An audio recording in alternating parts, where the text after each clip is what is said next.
All right, let's go ahead and finish up our lesson for today. You have your exit ticket left, so I want to go ahead and recap some information that we learned today and have been learning actually all this week. What are some ways sounds can be different from one another? So, these are the questions that you want to think of as we try to figure out how the calf is able to hear its mother's whistle as opposed to hearing anyone else's whistle when they're in the water. So, what makes the volume of sounds different? We know that volume connects with amplitude. So, what makes the volume of sounds different is based on the amplitude of the wave.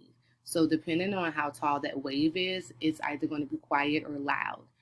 This is another question that you want to think about. What makes the pitch of sounds different? We know that pitch is connected to wavelengths. And so, depending on the distance of those peaks, whether it is a shorter wavelength or a longer wavelength, the shorter the wavelength, the higher the pitch, and the longer the wavelength, the lower the pitch. And when we think about low pitch, we think about a horn. And when we think about a high pitch, we think about a whistle. This is our big question again, and recapping how can we tell one sound from another?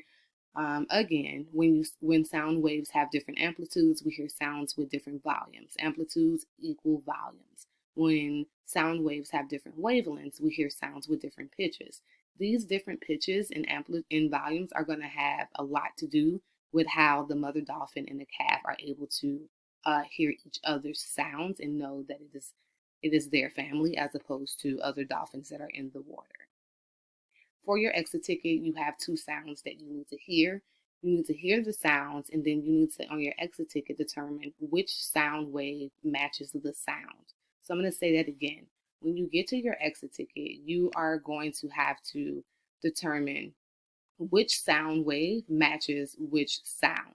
So I'm going to start with sound one. I'm going to play sound one. I'm going to play it twice.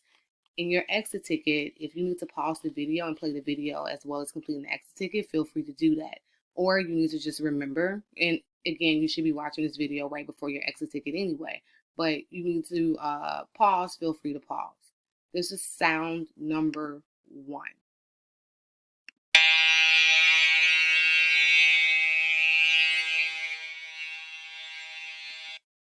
I'm going to go ahead and play sound number one more time. That is sound number one. On your exit ticket, you need to determine which one of these printouts belongs to that sound. So which wavelength or which wavelength actually matches that pitch. Now we want to think about sound number two. Here is sound number two. I'm going to play that sound number two again. And I'll play that one more time because it's short.